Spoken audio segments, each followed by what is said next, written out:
सबसे पहले आप सबको अस्सलाम वालेकुम, आदाब, नमस्ते, जय हिंद।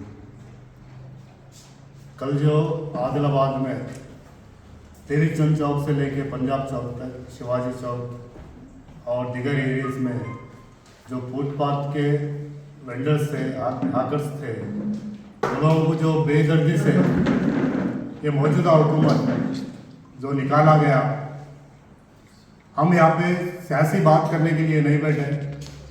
हमको सियासत गरीबों के ऊपर करना नहीं है।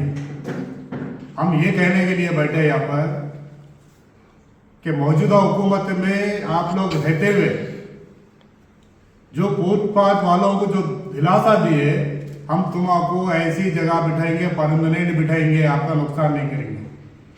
इसके लिए जब भी कलेक्टर साहब मीटिंग लिए, वो मीटिंग में बीआरएस वालों को कहीं नहीं बुलाए। फुटपाथ वालों से मीटिंग थी तो कहीं पर भी बीआरएस वालों को नहीं मिलाए।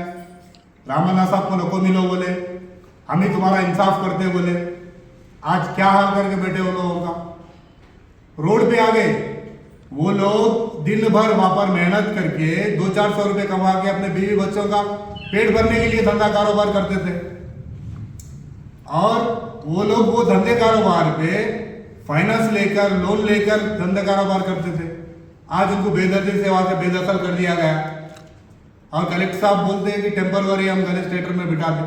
तो फिर टेम्पररी बोले तो कब तक टेम्पररी, कब उन लोगों को वहां पे परमानेंट सोल्यूशन बताते। और मैं दिगर सियासी जमात के कायदे से पूछना चाहता हूं, जो रामन्ना साहब के ताल्लुक से बोल रहे हैं, मैं खास करके साबिका म्युनिसिपल वाइस चेयरमैन साहब से बोलना चाहता हूं, जो रामन्ना साहब की गलती की वजह से ये काम हुआ। जब जो इख्तियार में रामन्ना साहब थे, आप कहां थे? आप भी तो इख्तियार में थे, आप वाइस चेयरमैन थे, चेयरमैन पे आप ही थे, वाइस चेयरमैन में आप ही थे, सब आप ही थे। आप क्या बोले जब आपको ये फुटपाथ वालों की तकलीफ दिखाई नहीं गई? डिवाइडर बन रहे और हम रामन्ना साहब वादा करें परमानेंट सोल्यूशन उनको बताए तक हम आज उनको खाली नहीं करेंगे बोल के। जब तक हम इख्तियार में थे, जब तक उन लोग किसी को डिस्टर्ब नहीं करें।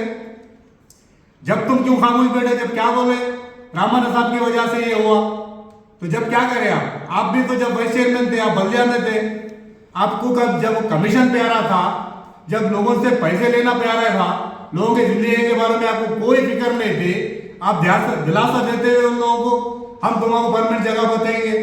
आप क्या बोल रहे? रामन्ना साहब हमारी बात नहीं सुने, हम हर बात को बोलते गए लेकिन कोई एक्शन नहीं हुआ। तो आप क्या करें फिर? आपको सियासत ही करना था तो आप आपके पद को जब ही रिजाइन करना था, आप वाइस चेयरमैन को रिजाइन करना था जब रामन्ना साहब हमारी बात नहीं सुन रहे बोल के। आप जब इख्तियार रहता, जब तक आप हुकूमत में रहते, इख्तियार जाने के बाद एलिगेशंस लगाते। रामन्ना साहब एक वाहिद ऐसे शख्सियत है जो गरीबों को किसी का आज तक नुकसान नहीं करे 10 साल के अंदर। आप बता दो एक भी केस आदिलाबाद में। हम उनका अच्छा चाहने वाले थे, सिटी को डेवलप करने का था, वो हिसाब से डिवाइडर बताए लेकिन उनको डिस्टर्ब नहीं करे। वही डिवाइडर के पास उन लोग मौजूद रह के अपने कारोबार चलाए, अपना बीवी बच्चों का पेट भरे वो लोग। और आप क्या बोलते हैं? रामन्ना साहब की वजह से ये सारे चीजें। और मैं मजलिस के भी कायदे से ये बोलना चाहता हूं कि जब 10 साल के दौरे हुकूमत में एक भी वाकया बता दो जो नुकसान हुआ। आप इख्तियार हटते कि आप लोग क्या बोले? हम तुम्हारे साथ हैं, तुमको हम न्याय दिलाएंगे। जब हुकूमत में तुम गए, हुकूमत की रूलिंग पार्टी में जब गए, किस वजह से गए? हम कुछ काम करेंगे। जब हुकूमत में रूलिंग पार्टी में आपका काम नहीं हो रहा, आपका ना इंचार्ज मिनिस्टर साहब का, ना आपके इंचार्ज कंदी श्रीनिवास रेड्डी साहब का कलेक्टर साहब नहीं सुनते। आप खाली चॉकलेट देते हुए लोगों को कब तक ऐसा बेवकूफ बनाने की सियासत करते? आप रूलिंग में रह के कलेक्टर साहब के सामने, वहां पे कलेक्टर ऑफिस के सामने धरना बैठते। शर्म होना चाहिए। आपको पार्टी में आपके कुछ वैल्यू नहीं है, आपका ना कोई कलेक्टर साहब सुन रहे, ना आपकी कोई हुकूमत सुन रही। आप पार्टी में क्यों है? रूलिंग में क्यों है? रूलिंग में रहते हुए दिग्गज सियासी पार्टियां हमारे ऊपर एलिगेशन लगाते। हम तो उनके फेवर में हैं, हमको बहुत तकलीफ है उन लोगों के ताल्लुक से। हम आज भी यही डिमांड कर रहे हैं कि वो लोगों को परमानेंट सोल्यूशन बताओ। उनका कारोबार यहाँ पर वहां पर नहीं होता, वही जगह पे उनका कारोबार होता, लिहाजा उनको वही परमानेंट एक तरीके से बिठाओ। धरना कर रहे, रूलिंग में रह के धरना कर रहे, शर्म होना चाहिए। आप आपके इंचार्ज मिनिस्टर से बात करो, आप आपके इंचार्ज कंदी श्रीनिवास रेड्डी साहब से बात करो। कंदी श्रीनिवास साहब हैदराबाद गए, उन्होंने आने के बाद उन्होंने तो आदिलाबाद में थे, किसको बेवकूफ बनाना चाह रहे? कंदी श्रीनिवास साहब आदिलाबाद में मौजूद है।